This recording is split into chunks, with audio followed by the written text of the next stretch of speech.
Welcome to RK explains.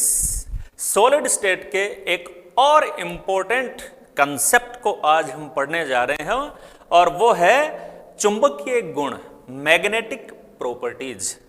Physics में आप खूब पढ़ते हैं मैग्नेटिक प्रॉपर्टीज के बारे में, वो आप जानते हैं कि जो गतिशील आवेश होता है उससे रिलेटेड होता है हमेशा चुंबकीय क्षेत्र।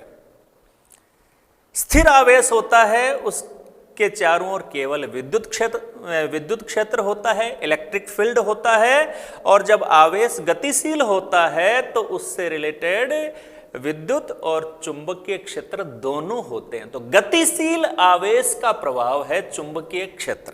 चलिए नोटबुक पेन लेके फटाफट तैयार हो जाइए और हेडिंग डाल लीजिए चुंबकीय गुण, मैग्नेटिक प्रॉपर्टीज। ये आज कंसेप्ट जो ठोसों का महत्वपूर्ण कंसेप्ट है, चुंबकीय गुण, मैग्नेटिक प्रॉपर्टीज, ये हम पढ़ने जा रहे हैं। तो सबसे पहले जैसा कि शुरू में अपन ने डिस्कस किया, इसकी वजह देखते हैं कि भाई पदार्थ जो होते हैं उनमें ये चुंबकीय गुण आता कहां से है। तो उसके लिए देखो बच्चों कि पदार्थों में इलेक्ट्रॉन की कक्षीय, दो प्रकार से इलेक्ट्रॉन मूव करता है, गति करता है पदार्थ में। इलेक्ट्रॉन की एक तो कक्षीय गति होती है, ऑर्बिटल मोशन होता है, जिसमें वो अपनी कक्षा में नाभिक के चारों ओर चक्कर लगाता है इलेक्ट्रॉन अपनी कक्षा में, उसको कहते हैं कक्षीय गति, ऑर्बिटल मोशन। और दूसरा इलेक्ट्रॉन अपनी ही अक्ष पे स्पिन करता है, चक्रण गति होती है। तो दो प्रकार की गति, एक तो अपनी ही अक्ष पे घूमता है वो, ठीक है, और दूसरा नाभिक के चारों ओर कक्षा में गति करता है। तो दो प्रकार की मूवमेंट होती हैं इलेक्ट्रॉन में, कक्षीय गति ऑर्बिटल मोशन और चक्रण गति स्पिनिंग मोशन। और अभी अपन ने बात की कि कोई भी आवेश जब गति करता है, गतिशील आवेश से रिलेटेड होता है चुंबकीय प्रभाव, चुंबकीय क्षेत्र, या यूं कहें चुंबकीय आघूर्ण। तो ये इलेक्ट्रॉन की दोनों प्रकार की जो गतियां हैं उनके कारण से चुंबकीय आघूर्ण उत्पन्न होता है, मैग्नेटिक मोमेंट उत्पन्न होता है उसमें। चुंबकीय आघूर्ण किस कारण से? इलेक्ट्रॉनों की गति के कारण से। और हर पदार्थ में इलेक्ट्रॉन होते ही होते हैं, ठीक है। हर पदार्थ में परमाणु संरचना हमने पढ़ रखी है, एटॉमिक स्ट्रक्चर। तो नाभिक के चारों ओर इलेक्ट्रॉन चक्कर लगाते रहते हैं। दो प्रकार की मूवमेंट होती है इलेक्ट्रॉनों में, वो अपनी कक्षा में भी चक्कर लगाते हैं, इसके साथ साथ खुद की अक्ष पे भी वो घूर्णन करते रहते हैं, स्पिनिंग मूवमेंट भी उसमें होती रहती है। क्लॉकवाइज, एंटी क्लॉकवाइज, दो प्रकार की स्पिन हमने पढ़ रखी है। तो इन गतियों के कारण से चुंबकीय आघूर्ण उत्पन्न होता है, मैग्नेटिक मोमेंट उत्पन्न होता है।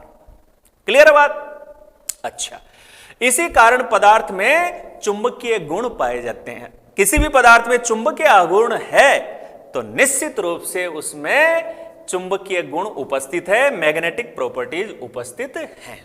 तो ये कारण हमने पढ़ा कि भाई पदार्थों में या स्पेशली ठोस पदार्थ में हम चुंबकीय गुण पढ़ रहे हैं, तो ये चुंबकीय गुण आया कहां से, उसमें आया कहां से ये? तो इसको हमने क्लियर किया बच्चों पहले कि हर पदार्थ में इलेक्ट्रॉन होते हैं और इलेक्ट्रॉन की दो प्रकार की मोशन होती हैं। अपनी कक्षा में घूमता है, कक्षीय गति, ऑर्बिटल मोशन, और इसके साथ साथ खुद की अक्ष पे भी वो घूर्णन करता रहता है, स्पिनिंग मोशन।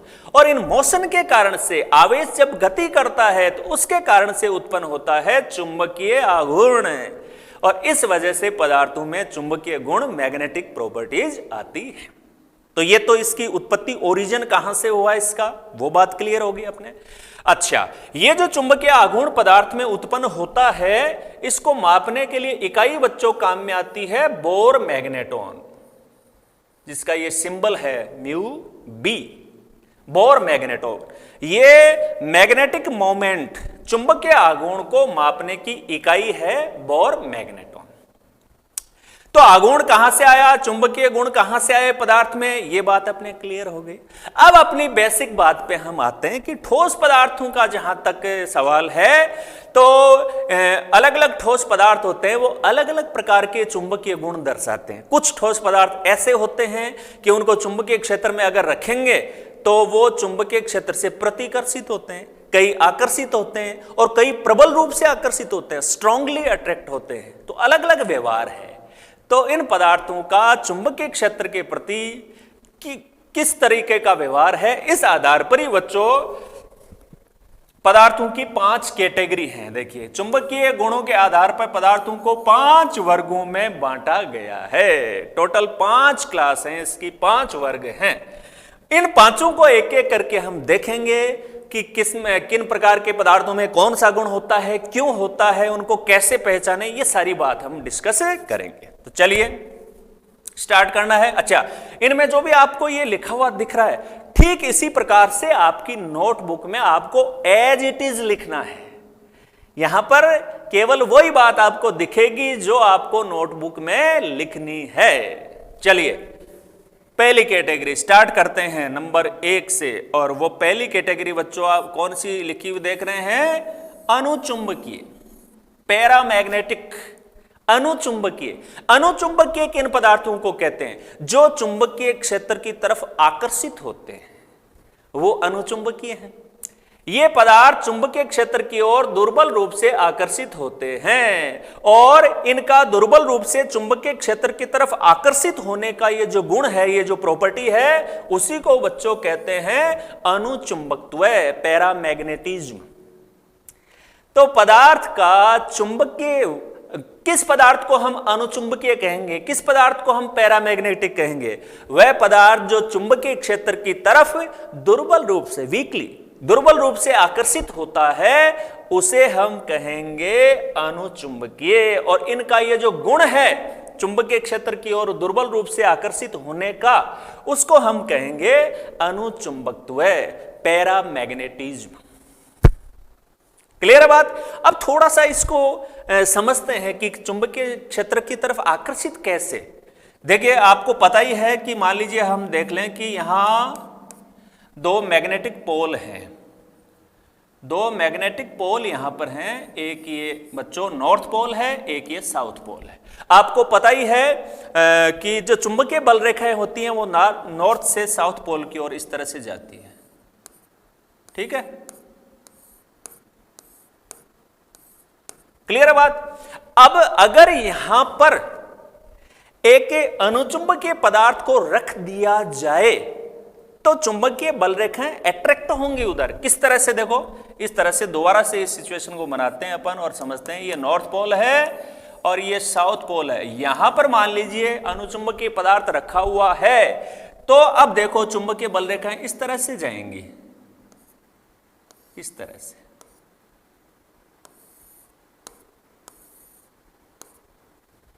यानी चुंबकीय बल रेखाओं को इस पदार्थ ने अपनी ओर अट्रैक्ट किया है, इसकी ओर आ गई है।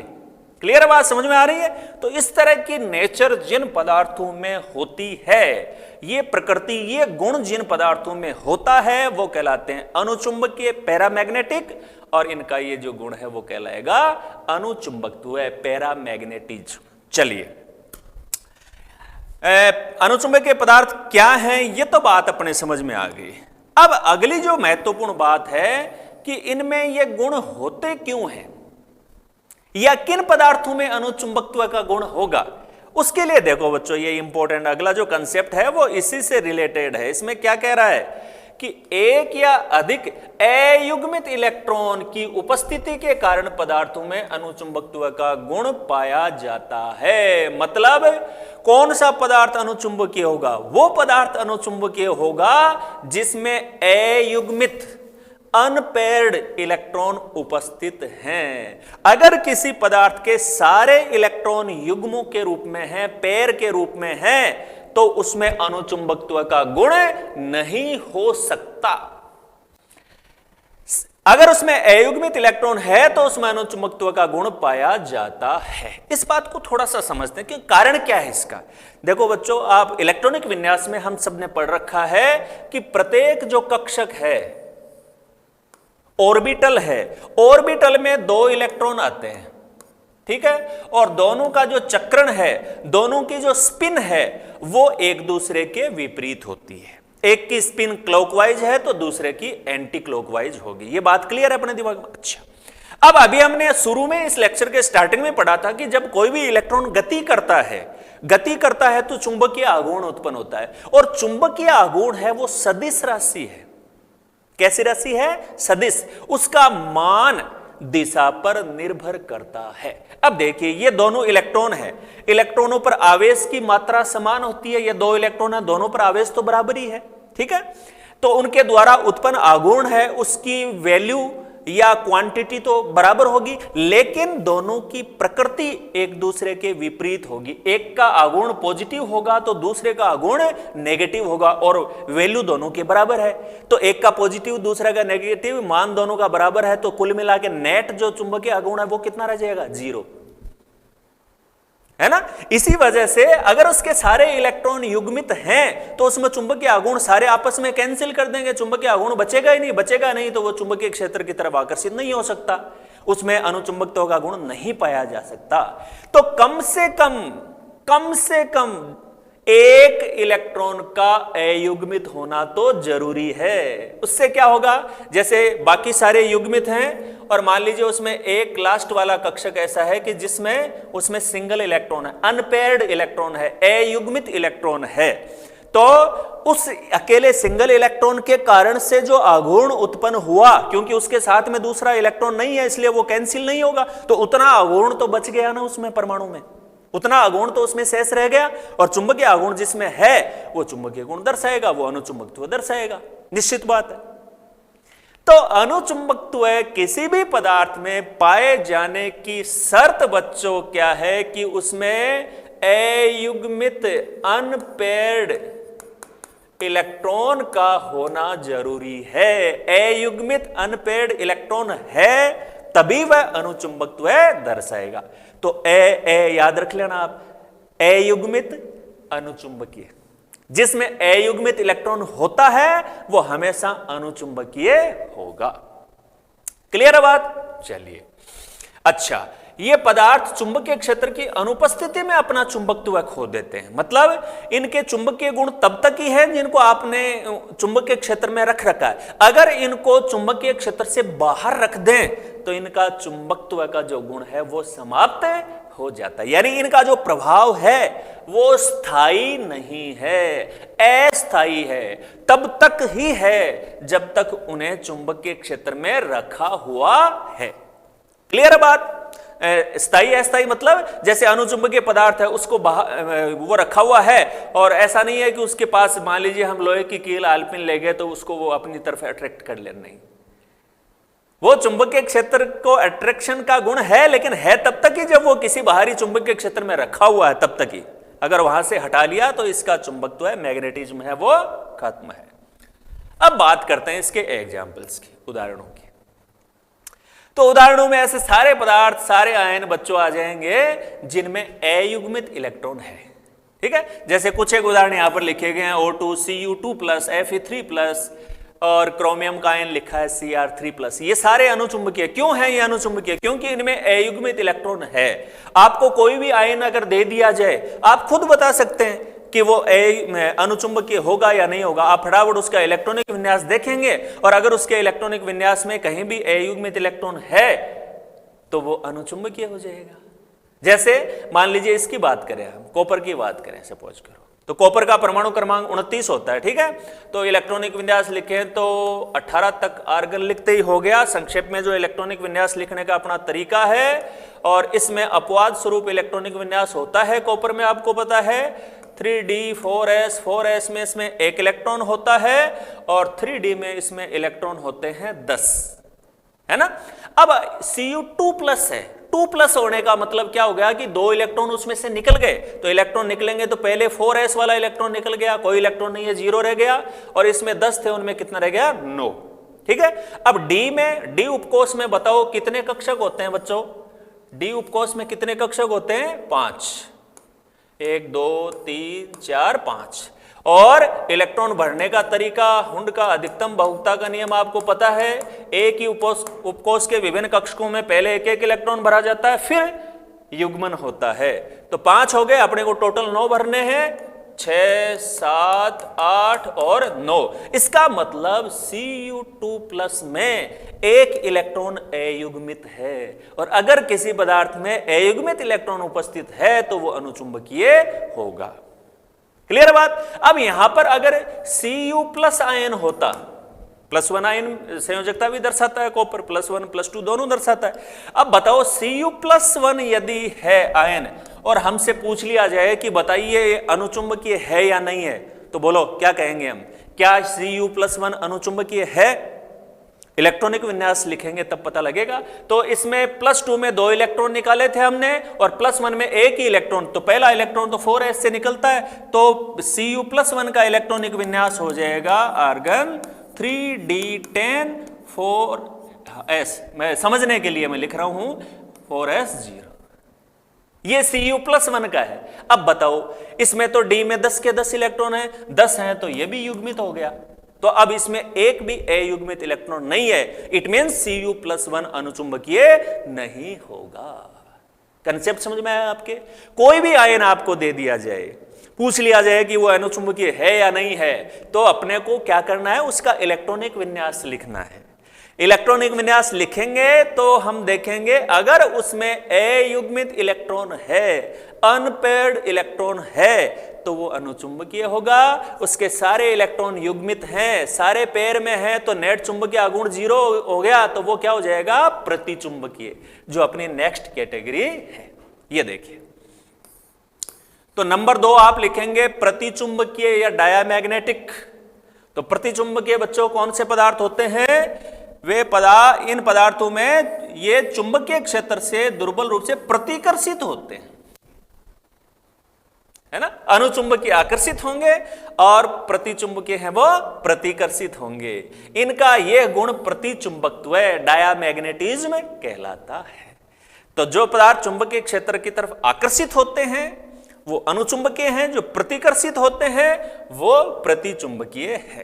क्लियर है बात? चलिए, अच्छा, अब वजह पर इसके साथ कंपेयर करके इस बात को समझ लेंगे। अभी हमने डिस्कस भी किया है इसको कि इनमें क्या होता है, सभी इलेक्ट्रॉन युग्मित होते हैं। ये देखो बच्चों, कौन सा पदार्थ प्रतिचुंबकीय होगा ये समझना बहुत जरूरी है। कौन सा पदार्थ प्रतिचुंबकीय होगा? तो वो पदार्थ प्रतिचुंबकीय होगा जिसके सारे इलेक्ट्रॉन युग्मित हैं, सारे इलेक्ट्रॉन पेयर्ड हैं, युग्म के रूप में, जोड़ी के रूप में है सारे इलेक्ट्रॉन।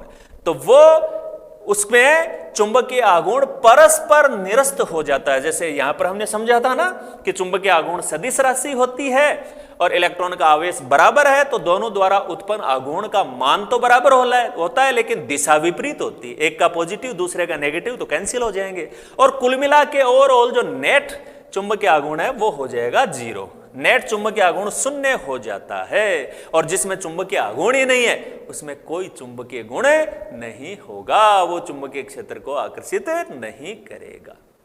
क्लियर है बात? अच्छा, किसी भी जैसे कॉपर +1 वाला उदाहरण देकर आपको बता दिया था अच्छे से कि अगर उसमें सारे इलेक्ट्रॉन युग्मित होंगे पदार्थ में तो वो हमेशा प्रतिचुंबकीय होगा। ठीक है बच्चों, ये तीनों उदाहरण इसमें आप नीचे नोट कर लेना। H2O, NaCl, C6H6, जल, नमक और बेंजीन, इनके सारे इलेक्ट्रॉन कैसे हैं? युग्मित हैं, और सारे इलेक्ट्रॉन युग्मित होते हैं तो वो पदार्थ प्रतिचुंबकीय होता है। तो अणुचुंबकीय प्रतिचुंबकीय में अंतर समझ गए आप? जिसमें अयुग्मित इलेक्ट्रॉन है वो अणुचुंबकीय, जिसके सारे इलेक्ट्रॉन युग्मित हैं वो प्रतिचुंबकीय। ठीक है, हमें देखना हो कि कौन अणुचुंबकीय है कौन प्रतिचुंबकीय है, बहुत सरल है, इलेक्ट्रॉनिक विन्यास लिख लेंगे और इलेक्ट्रॉनिक विन्यास लिखकर हम ये देख लेंगे कि उसमें अयुग्मित इलेक्ट्रॉन है या नहीं। चलो, 2 कैटेगरी तो अपने हो गई, अणुचुंबकीय यानी पैरामैग्नेटिक और प्रतिचुंबकीय यानी डायामैग्नेटिक। अब आगे बढ़ जाते हैं तीसरी कैटेगरी की ओर, जो कि बहुत महत्वपूर्ण कैटेगरी है। स्थायी चुंबक बनाने में इसका काफी ज्यादा उपयोग होता है। ये देखिए बच्चों, आपकी तीसरी कैटेगरी लौह चुंबकीय। तो ये आप नोट कर लें कॉपी में, लौह चुंबकीय, लौह चुंबकीय, फेरोमैग्नेटिक,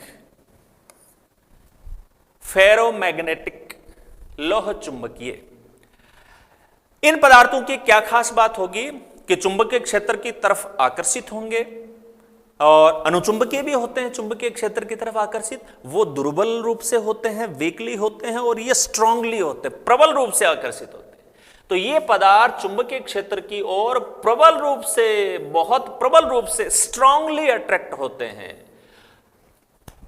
ये फर्क है दोनों में, है ना, कि भाई आकर्षित तो वो भी होते हैं, हाँ होते हैं, वो भी होते हैं, लेकिन वो दुर्बल रूप से होते हैं और ये स्ट्रांगली होते हैं, प्रबल रूप से होते हैं। अच्छा, अब ये स्ट्रांगली होते हैं, इसका मतलब एक बात तय है कि इनमें चुंबकीय आघूर्ण का मान ज्यादा है, इनमें चुंबकीय आघूर्ण का मान ज्यादा है, इसलिए वो स्ट्रांगली अट्रैक्ट हो रहे हैं। अब ये चुंबकीय आघूर्ण का मान ज्यादा क्यों है, इस कंसेप्ट को देखते हैं बच्चों। इनमें धातु आयन छोटे छोटे समूह बना लेते हैं। धातु आयन इनके जो होते हैं वो छोटे छोटे ग्रुप बना लेते हैं, छोटे छोटे समूह बना लेते हैं, और ये जो छोटे छोटे समूह बनते हैं बच्चों, उनको कहा जाता है डोमेन। क्या कहते हैं? डोमेन। आयनों के छोटे छोटे समूह हैं वो डोमेन कहलाते हैं। और जो डोमेन होते हैं वो पहले इधर उधर अलग अलग दिशाओं में विन्यासित होते हैं। जैसे ही पदार्थ को चुंबकीय क्षेत्र में रखते हैं, इस लो चुंबकीय पदार्थ को जिसमें डोमेन उपस्थित है, डोमेन तो ऑलरेडी उसमें होते हैं, आयनों के जो छोटे छोटे पैकेट्स बन जाते हैं, उसमें समूह बन जाते हैं, वो उसमें पहले से ऑलरेडी मौजूद है डोमेन। चुंबकीय क्षेत्र में रखने पर क्या होता है कि वो सभी डोमेन चुंबकीय क्षेत्र की दिशा में विन्यासित हो जाते हैं।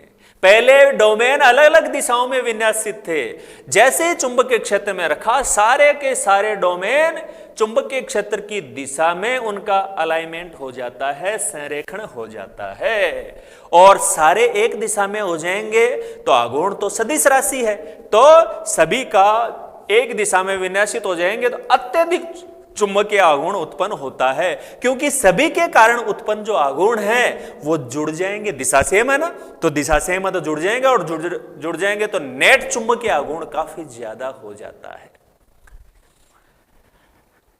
इनका यह गुण लोह चुंबकत्व, फेरोमैग्नेटिज्म कहलाता है। तो पूरी बात आपके लो चुंबकीय या फेरोमैग्नेटिक जो पदार्थ हैं उनकी पूरी बात क्लियर हुई कि इन पदार्थों की क्या खास बात होती है कि इनमें जो आयन होते हैं वो छोटे छोटे समूह बना लेते हैं। धातु आयन होते हैं वो छोटे समूह बना लेते हैं, और इन छोटे समूह को कहा जाता है डोमेन। जैसे ही इन पदार्थों को चुंबकीय क्षेत्र में रखा जाता है, वो डोमेन सारे एक दिशा में व्यवस्थित हो जाते हैं, और एक दिशा में व्यवस्थित हो जाते हैं तो उनके द्वारा उत्पन्न आघूर्ण है वो जुड़ जाता है, और पूरे पदार्थ का नेट जो चुंबकीय आघूर्ण है वो काफी ज्यादा हो जाता है। इसीलिए चुंबकीय क्षेत्र की ओर ये प्रबल रूप से स्ट्रांगली अट्रैक्ट होते हैं, क्योंकि उनमें आघूर्ण का मान काफी ज्यादा होता है। और आघूर्ण का मान काफी ज्यादा क्यों होता है? क्योंकि चुंबकीय क्षेत्र में रखने पर इनके डोमेन एक दिशा में व्यवस्थित हो जाते हैं। अब ये डोमेन का जो संरेखण है वो और इसमें साथ में दिखा देते हैं अपन, है ना। तो यहां पर डोमेन का संरेखण मैं दिखा देता हूं। कुछ एक डोमेन यहां पर अपन ले लेते हैं।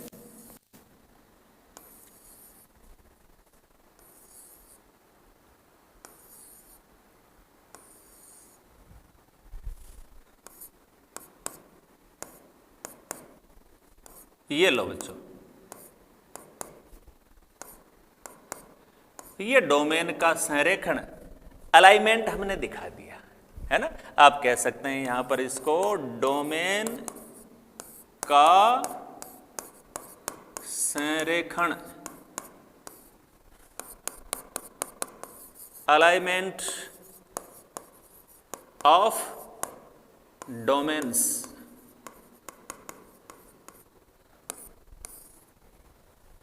सारे के सारे आप क्या देख रहे हैं इसमें, जितने ये 6 डोमेन अपन ने दिखाए हैं यहां पर, सभी का विन्यास एक ही दिशा में है, सारे एक दिशा में व्यवस्थित हैं, और चुंबकीय आघूर्ण सदिश राशि है, तो इनके कारण से जो उत्पन्न आघूर्ण है वो जुड़ जाएंगे, प्लस हो जाएंगे, और प्लस हो जाएंगे तो पूरे पदार्थ का जो चुंबकीय आघूर्ण है वो काफी ज्यादा हो जाता है। इसीलिए तो प्रबल रूप से आकर्षित होते हैं। तो ये इसमें डोमेन का संरेखण, अलाइनमेंट ऑफ डोमेन्स है।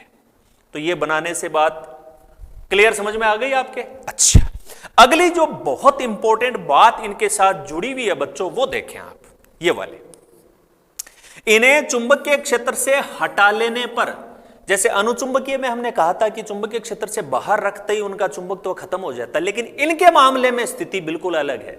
चुंबकीय क्षेत्र से हटा लेने पर भी डोमेन का क्रम, जो संरेखण है, जो ऑर्डर है, जो अलाइनमेंट है इनका, वो बना रहता है। वो एक बार चुंबकीय क्षेत्र में रखने पर जब डोमेन एक दिशा में संरेखित हो गए, विन्यासित हो गए, तो वो क्रम बना रहेगा।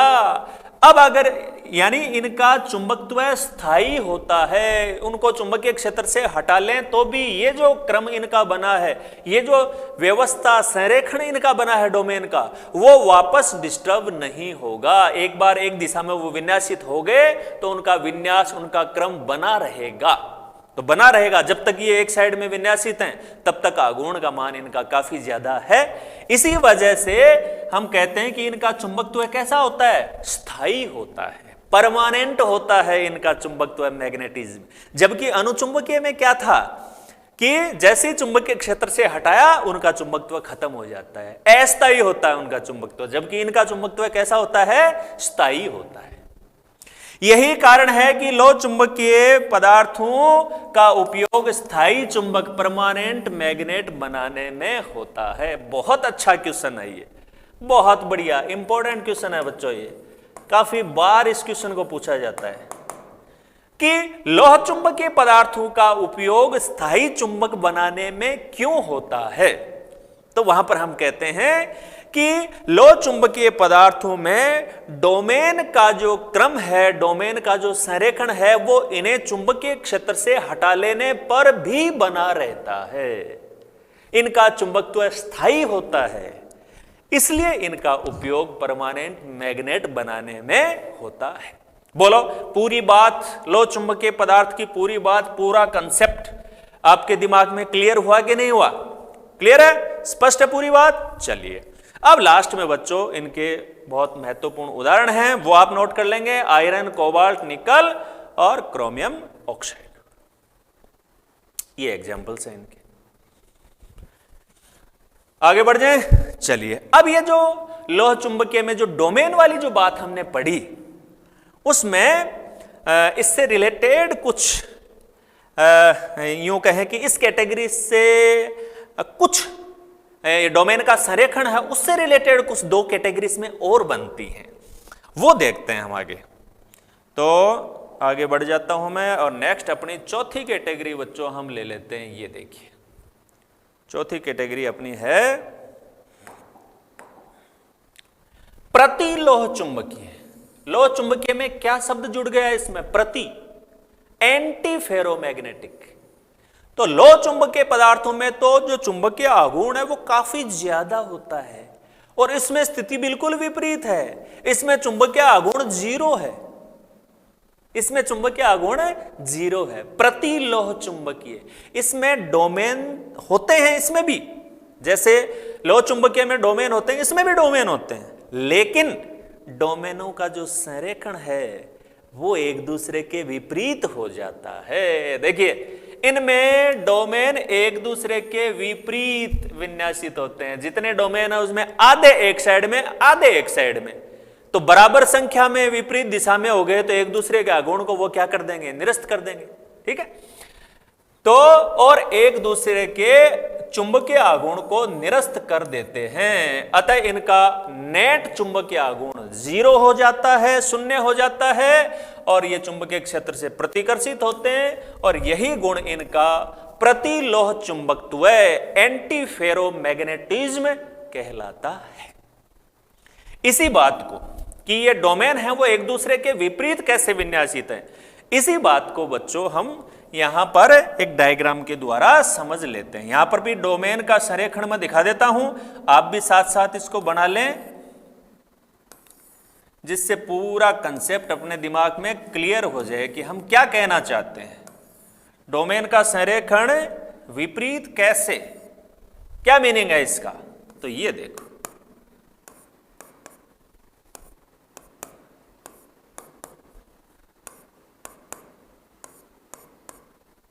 ये मतलब है, हमने कहा ना डोमेन एक दूसरे के विपरीत विन्यासित है। देखिए ये इसकी दिशा विपरीत, जितने डोमेन अपन ने यहां पर शो किए हैं उनमें से आधे जो डोमेन है उनका संरेखण, उनकी व्यवस्था, विन्यास एक तरफ है, आधे का एक तरफ है, यानी आधे आधे आमने सामने अभिविन्यासित हैं। और आमने सामने होंगे तो इनके कारण उत्पन्न आघूर्ण है वो सदिश राशि है। इसके कारण, इस डोमेन के कारण उत्पन्न आघूर्ण और इसके कारण उत्पन्न आघूर्ण एक दूसरे को क्या कर देंगे, कैंसिल कर देंगे, निरस्त कर देंगे। और इस वजह से ओवरऑल पूरा जो पदार्थ है उसका आघूर्ण 0 हो जाता है। इस वजह से ये चुंबकीय क्षेत्र से प्रतिकर्षित होते हैं। अच्छा, अब यहां पर एक कंसेप्ट को समझना बच्चों बहुत जरूरी है कि हमने जो प्रतिचुंबकीय पदार्थ पढ़े थे, प्रतिचुंबकीय पदार्थों में भी आघूर्ण 0 था, इसमें भी आघूर्ण 0 है, तो फिर अलग क्या है? प्रतिचुंबकीय में भी हम ये कह रहे थे, लेकिन दोनों का कंसेप्ट समझो। प्रतिचुंबकीय पदार्थ हैं उनका आघूर्ण 0 क्यों है? उनका आघूर्ण 0 इस वजह से है कि उनमें अयुग्मित इलेक्ट्रॉन नहीं है, सारे इलेक्ट्रॉन युग्मित थे, इस वजह से 0 था। प्रतिलोह चुंबकीय पदार्थों में अयुग्मित इलेक्ट्रॉन होते हैं और उनके आयन मिलकर समूह डोमेन भी बनाते हैं, अयुग्मित इलेक्ट्रॉन मौजूद हैं उसमें, लेकिन उनसे बने हुए डोमेन का विन्यास एक दूसरे के विपरीत है, इस वजह से आघूर्ण 0 है। तो प्रतिचुंबकीय में आघूर्ण 0 इसलिए था कि उनमें अयुग्मित इलेक्ट्रॉन उपस्थित नहीं है, जबकि प्रतिलोह चुंबकीय में अयुग्मित इलेक्ट्रॉन उपस्थित होते हुए भी इसका आघूर्ण 0 है। यह बेसिक डिफरेंस है, इनके कंसेप्ट में अंतर है। तो ये हमने इनका बच्चों क्या दिखा दिया, डोमेन का संरेखण, अलाइनमेंट ऑफ डोमेन्स। क्लियर है बात? और इसके साथ ये उदाहरण इसमें लिख लेना आप, मैंगनीज ऑक्साइड। मैंगनीज ऑक्साइड में ये देखा जाता है प्रतिलोह चुंबकत्व। तो लोह चुंबकत्व में सारे डोमेन एक दिशा में विन्यासित होते हैं, जबकि प्रतिलोह चुंबकत्व में डोमेन आमने सामने विन्यासित होते हैं। तो इसकी पूरी बात, पूरा कंसेप्ट समझ में आ गया आपके? आगे बढ़ सकते हैं, अपनी नेक्स्ट और लास्ट जो कैटेगरी है उसकी ओर बढ़ जाते हैं बच्चों। अब ये है 5वीं कैटेगरी अपने, और वो है लघु लोह चुंबकीय, फेरी मैग्नेटिक। लोह चुंबकीय को हमने कहा था फेरोमैग्नेटिक, लोह चुंबकीय फेरोमैग्नेटिक, ये है फेरी मैग्नेटिक। और लघु लोह चुंबकीय, लघु का मतलब थोड़ा सा, यानी इनमें चुंबकीय आघूर्ण है लेकिन लोह चुंबकीय की तुलना में बहुत कम है, थोड़ा है, लघु है। तो लघु लोह चुंबकीय, फेरी मैग्नेटिक। तो फेरी मैग्नेटिक का कंसेप्ट क्या है, देखो इसकी डेफिनेशन देखें कि इनमें डोमेन का जो संरेखण होता है, डोमेन्स का जो अलाइनमेंट होता है, वो पैरेलल और एंटी पैरेलल, यानी जो आमने सामने संरेखण हम दिखाते हैं उन दिशाओं में असमान होता है। बहुत इंपॉर्टेंट बात, ये आप कह सकते हो कि जो फेरी मैग्नेटिक या लघु लोह चुंबकीय है, ये लोह चुंबकीय और प्रतिलोह चुंबकीय के बीच की स्थिति है, दोनों के बीच की स्थिति है। लोह चुंबकीय में तो सारे डोमेन एक साइड में थे, प्रतिलोह चुंबकीय में आधे एक तरफ आधे एक तरफ थे, है ना। अब बीच की स्थिति क्या हो सकती है कि सारे भी एक तरफ नहीं है और आधे आधे आमने सामने भी नहीं है। इसका मतलब आमने सामने तो हैं लेकिन उनकी संख्या बराबर नहीं है, यानी एक साइड में ज्यादा डोमेन विन्यासित है और दूसरी साइड में कम है। तो एक साइड में ज्यादा है तो मान लीजिए एक साइड में सपोज करो 6 हैं, 6 में से 4 एक साइड में, 2 एक साइड में है, तो 2 का तो 2 द्वारा कैंसिल हो गया, लेकिन 2 का तो बच गया ना, थोड़ी मात्रा में तो आघूर्ण बच गया ना। इसीलिए तो इनको कहते हैं लघु लोह चुंबकीय, थोड़ी मात्रा में चुंबकीय आघूर्ण इनमें रह जाता है। तो कहने का मतलब इनमें डोमेन का जो अलाइनमेंट होता है वो समानांतर प्रति समानांतर दिशाओं में असमान होता है, बराबर बराबर आमने सामने नहीं होते, संख्या अलग अलग होती है, जिससे थोड़ी मात्रा में चुंबकीय आघूर्ण शेष रह जाता है और ये चुंबकीय क्षेत्र द्वारा दुर्बल रूप से आकर्षित होते हैं। ये गुण कहलाता है लघु लोह चुंबकत्व, फेरी मैग्नेटिज्म। अंतर पकड़ में आ रहा है आपके इन तीनों कैटेगरी में, लो चुंबकीय, प्रतिलो चुंबकीय और लघु लो चुंबकीय, यानी फेरी मैग्नेटिक, फेरी चुंबकीय भी कह देते हैं इसको। अब इसमें जो डोमेन का जो संरेखण है उसको दिखाएंगे तो पूरी बात आपके दिमाग में बच्चों क्लियर हो जाएगी। तो चलिए संरेखण दिखा देते हैं इसमें भी।